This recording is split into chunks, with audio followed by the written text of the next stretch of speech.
Hello everyone, आप सभी का स्वागत करता हूं आपके अपने चैनल एग्ज़ाम फतेह में। इस एकमात्र 5 से 6 मिनट की वीडियो में मैं आपके 3 चैप्टर कंप्लीट करवा दूंगा। संज्ञा, सर्वनाम और वाच्य।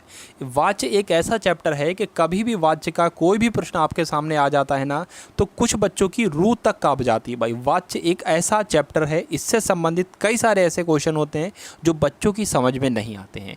लेकिन आज इस 5 से 6 मिनट की वीडियो में मैं आपको वाच्य ऐसा पढ़ा दूंगा कि किसी भी चैप्टर से, किसी भी प्रैक्टिस सेट से, किसी भी एग्जाम में कैसा भी क्वेश्चन होना आप लोग सॉल्व कर लोगे। बहुत ही बेहतरीन तरीके से आप लोग सॉल्व कर लोगे। एक एक क्वेश्चन आप लोग सॉल्व कर लोगे। अगर नहीं कर पाते हो ना, तो मुझसे आकर कह देना कि अदनान सर, वाच्य मैंने आपसे पढ़ा था और इस वाले प्रैक्टिस सेट में मुझसे वाच्य चैप्टर का ये क्वेश्चन नहीं हो पा रहा है। आप लोग मुझे बता देना भाई, ठीक है।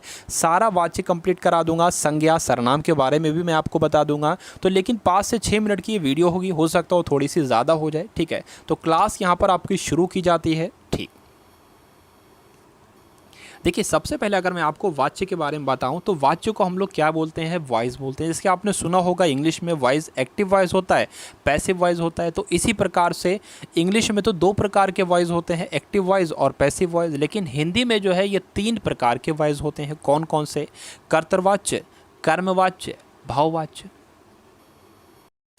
तो इतना तो आपको मालूम पड़ गया कि वाच्य 3 प्रकार के होते हैं। कर्मवाच्य में आपको समझाऊंगा, उसके बाद मैं आपको कर्तवाच्य में आपको समझाऊंगा और कर्मवाच्य की मैं आपको ट्रिक बताऊंगा। भाववाच्य तो बहुत ही आसान है। उसके बाद मैं आपको ये भी बताऊंगा कि जो वाक्य होता है कर्तवाच्य, इसको अगर कर्मवाच्य में बदलना हो तो कैसे बदलेंगे, फिर वो कर्मवाच्य को भाववाच्य में कैसे बदलना हो। तो ये तीनों प्रकार मैं आपको बताऊँगा। कुल मिला के इस चैप्टर को कंप्लीट करवा दूंगा मैं। उसके अलावा संज्ञा, सर्वनाम के बारे में हम लोग बात कर लें। देखिए, तो पहला आपके सामने यहाँ पर एग्जाम्पल है कर्तवाच्य का। क्या कि रमेश ने किताब पढ़ी। अब यहाँ पर एक काम किया जा रहा है। क्या काम किया जा रहा है? किताब पढ़ने का काम किया जा रहा है। अब आप लोग को पता है कि काम जो किया जा रहा है वो किसके द्वारा किया जा रहा है। अगर आपको पता हो काम रमेश के द्वारा किया जा रहा है या किसी के द्वारा भी काम किया जा रहा है, कभी भी आपको पता हो काम हो रहा हो और किसी के द्वारा किया जा रहा हो, तो उसका पता हो कि किसके द्वारा किया जा रहा है, तो वहाँ पर आपका कर्तवाच्य होगा हमेशा। ये बात आप लोग याद रखिए कि गिलास तोड़ा, तो गिलास तोड़ा गया, किसी के द्वारा तोड़ा गया। उस किसी का नाम अगर आपको पता है वाक्य में, तो वहाँ पर क्या होगा? कर्तवाच्य होगा। और अगर मान लीजिए कोई काम हुआ और किसके द्वारा हुआ ये पता ही नहीं चल रहा है, तो वहाँ पर क्या होगा भाई? कर्मवाच्य होगा। ये बात आपको याद रखना है, ठीक है। फिर से मैं आपको बता दूँ, मान लीजिए रमेश बाज़ार गया, तो बाज़ार गया यहाँ पर काम हुआ है। कौन बाज़ार गया? तो रमेश गया। तो यहाँ पर क्या हो जाएगा भाई? कर्तवाच्य हो जाएगा। ये बात आपको याद रखना है, ठीक है। मान लीजिए सोहन ने दरवाज़ा तोड़ा। अब दरवाज़ा तोड़ने का यहाँ पर काम हुआ है, तो किसके द्वारा हुआ है भाई? किसके द्वारा हुआ है? किसी के द्वारा, लड़के के द्वारा हुआ है, रमेश के द्वारा हुआ है, ठीक है। रमेश ने दरवाज़ा तोड़ा। तो जब कभी भी आपको पता हो कि काम हुआ हो और किसी के द्वारा काम हुआ हो, तो वहाँ पर आंखें मीच कर आपको क्या लिखना है भाई? कर्तवाच्य आप सभी लोगों को लिखना है, ठीक है। इतनी बात आपको याद रखना है कर्तवाच्य के बारे में। अब मैं आपको कर्मवाच्य के बारे में बताता हूँ, ठीक है। तो अभी आप लोगों ने देखा कि कर्तवाच्य क्या होता है, ठीक है। कर्तवाच्य मैंने आपको बताया काम हो रहा है और वो किसके द्वारा होता है। अगर ये बात आपको मालूम है तो वहाँ पर कर्तवाच्य होगा। दूसरी बात यहाँ पर क्या है कि अगर किसी भी वाक्य में द्वारा आ जाए, बस आंखें मीच के आप लोग क्या लगा देना? कर्मवाच्य लगा देना, ठीक। जैसे एक्टिव से पैसिव वॉइस में लगाते हैं तो बाई लगाते हैं ना, उसी प्रकार से जब कर्मवाच्य आप लोग बनाओगे तो क्या लगाओगे भाई? द्वारा आपको लगाना है। द्वारा कहीं पर भी दिखे तो कर्मवाच्य लगा देना। ये बात आपको ध्यान रखना है। उसके बाद हमने देखा था कि काम हो रहा है और ये नहीं पता कि किसके द्वारा हो रहा है, ठीक है। अगर ये नहीं पता चल रहा है किसके द्वारा हो रहा है, तो वहाँ पर क्या होगा? कर्मवाच्य होगा। क्यों? क्योंकि काम हो रहा था और किसके द्वारा हो रहा था? जिसके मोहन के द्वारा काम हो रहा है, तो वहाँ पर तो कर्तवाच्य हो रहा था। लेकिन अब यहाँ पर तो पता ही नहीं चल रहा भैया कि दुश्मन मारा गया, तो दुश्मन को किसने मारा? सोहन ने मारा, रोहन ने मारा, किसने मारा पता नहीं चल रहा है। तो इस स्थिति में आपका क्या होगा? कर्मवाच्य होगा। ये 2 बातें आपको ध्यान में, एक तो द्वारा वाली और एक तो पता नहीं काम किसके द्वारा हो रहा है, तो वहाँ पर कर्मवाच्य। इतना आपको समझ में आ गया भाई? इतना आपको समझ में आ गया तो वीडियो को लाइक कीजिए और वीडियो को एक बार शेयर कीजिए। क्यों? क्योंकि ये वीडियो भाई सब जगह तक पहुंचना चाहिए। एकमात्र ये पूरे यूट्यूब पर वीडियो है क्या कि इसमें एक छोटी से 6 से 7 मिनट की वीडियो में आपका वाच्य चैप्टर कंप्लीट करवा दे रहा हूँ। लोग भैया यूट्यूब पर 2-2 घंटे लेते हैं एकमात्र इसी चैप्टर के लिए, ठीक है। घोल के पिला दूंगा भैया ये चैप्टर। तो आप लोगों ने भैया कर्तवाच्य समझ लिया, कर्मवाच्य समझ लिया, अब बात है भाववाच्य की। ठीक है, जैसे जिसपे कर्ता की प्रधानता होती है तो वो कर्तवाच्य कहलाता, जिसपे कर्म की प्रधानता होती है वो कर्मवाच्य कहलाता है, जिसमें भाव की प्रधानता होती है वो आपका भाववाच्य कहलाता है। लेकिन आपको इतना नहीं जानना है, जितने मैंने आपको ट्रिक से जो बात बताई है उतनी आपको ध्यान रखना, ये समझ लीजिए। देखिए भाववाच्य में जो है दो तरह के वाक्य बनते हैं, एक तो असमर्थता के लिए और एक समर्थता के लिए। असमर्थता के लिए ज़्यादा बनते हैं, जिसके उससे चला नहीं जाता, उससे दौड़ा नहीं जाता, उससे बैठा नहीं जाता। इसमें क्या है, मान लीजिए जो कोई लड़का जो है इसमें असमर्थ ही तो है, चलने के लिए असमर्थ ही तो है भैया, तो उससे चला नहीं जाता, दौड़ा नहीं जाता, भागा नहीं जाता, खाया नहीं जाता, कूदा नहीं जाता, नहाया नहीं जाता, ये आपका भाववाच्य वाक्य हो जाते हैं। ठीक है, और एक होता है समर्थता के लिए, जैसे अब चला जाए, तो यहाँ पर क्या है, एक भाव ही तो हो रहा है, एक भाव ही तो आ रहा है भैया कि अब चला जाए, क्या आ रहा है भैया, एक भाव ही तो आ रहा है। ठीक है, ये बात आपको, तो अब आपको देखिए कोई भी वाक्य आपके सामने आएगा, आप लोग पहचान जाओगे कि ये कर्तवाच्य है या कर्मवाच्य है या भाववाच्य है।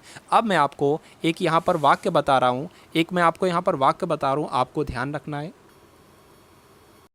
तो अब आपको देखिए जानना है कि कभी कभी एक पूछ लिया जाता है कि ये वाक्य जो है कर्तवाच्य है, इसको कर्मवाच्य में बदलना है। ठीक है, कर्मवाच्य आ जाता है तो कभी आता है आपके सामने कर्तवाच्य में बदलना होता है। तो देखिए रोहन ने सोहन को मारा, तो अब यहाँ पर एक काम हुआ, क्या हुआ कि रोहन को मारा गया, किसके द्वारा मारा गया, तो आप लोग कहोगे सोहन के द्वारा। तो जब पता होता है किसके द्वारा काम किया गया तो वहाँ पर कौन सा वाच्य होता है, कर्तवाच्य होता है। अब मैंने आपको बताया था क्या कि कर्तवाच्य से कर्मवाच्य अगर बनाना है तो कर्मवाच्य में क्या होता है, हमेशा द्वारा लगा होता है। तो पहली बात तो आप लोग समझ गए हो ये कौन सा वाक्य है, कर्मवाच्य है। तो सोहन ने रोहन को मारा, इसका कर्मवाच्य कैसे बनाएंगे, सोहन के द्वारा रोहन को मारा गया, इसमें आपका क्या बनाएगा भैया, कर्मवाच्य बनाएंगे। तो इतना आप सभी लोगों को याद रखना है। ठीक है, इतना आपको क्या रखना है भैया, याद रखना है। ठीक है, अब यहाँ पर एक और एग्जाम्पल ले लेते हैं, जैसे कि मैंने कुर्सी तोड़ी, तो ये कर्तवाच्य है ना, क्योंकि कुर्सी तोड़ी गई, किसके द्वारा तोड़ी गई, मेरे द्वारा तोड़ी गई। तो मैंने कुर्सी तोड़ी, ये कर्तवाच्य है। इसका अगर कर्मवाच्य बनाएं तो कैसे बनाएंगे, मेरे द्वारा कुर्सी तोड़ी गई, तो यहाँ पर द्वारा आ गया तो ये कर्मवाच्य हो गया। अगर इसका भाववाच्य बनाए तो कैसे बनाएंगे भैया, मुझसे कुर्सी नहीं टूटी, या ऐसे कर सकते हैं मुझसे कुर्सी टूट गई, तो ये जो है ये इसका भाववाच्य हो जाएगा। इतना आपको याद रखना है भैया वाच्य में। जितने भी मैंने आपको जितना भी पढ़ा है उतना आप लोग किसी भी प्रैक्टिस सेट का वाच्य का प्रश्न देख लेना, आप लोग 100% कर दोगे। वाच्य जो है दो प्रकार के होते हैं भैया। ठीक है, मैं आपको वाच्य इंग्लिश में 2 प्रकार के होते हैं और हिंदी में आपके 3 प्रकार के होते हैं। तीनों के मैंने आपको एग्जाम्पल बता दिए और क्या क्या होता है ये मैंने आपको बता दिया। अब यहाँ पर मैं आपको बता दूँ भैया संज्ञा और सर्वनाम के बारे में, यहाँ पर मैं आपको बता दूँ, बहुत छोटी सी बात है, कुछ नहीं करना है इसमें। मैं सिर्फ आपको बताऊँगा, डिफरेंस बताऊँगा संज्ञा और सर्वनाम, क्योंकि वीडियो बहुत लंबी हो जाएगी फिर।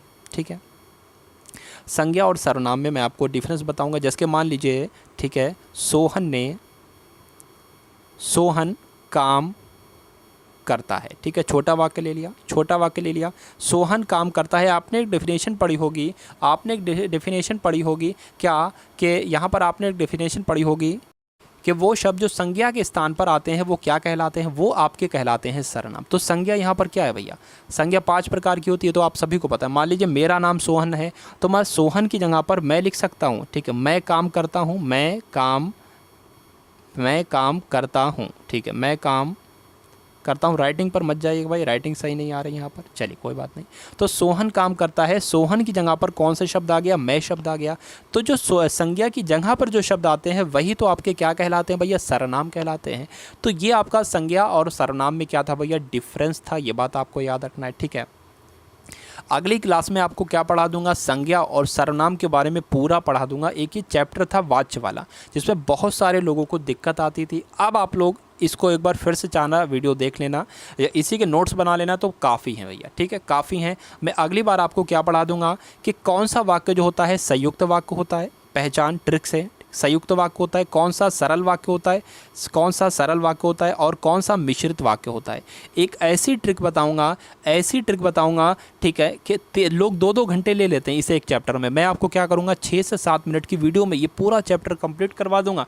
फिर दुनिया भर के किसी भी प्रैक्टिस सेट में आप लोग चले जाइएगा, इस चैप्टर से क्वेश्चन आपके 100% होंगे। ना हो तो आकर मुझे बता देना भैया, मुझे बता देना, ऐसा होगा नहीं पहली बात तो। चलिए, तो वीडियो को यहीं पर रखते हैं, बहुत ज़्यादा लंबी ना हो जाए। तो मिलते हैं हम सभी लोग आने वाली वीडियो में, शेयर कर दीजिएगा।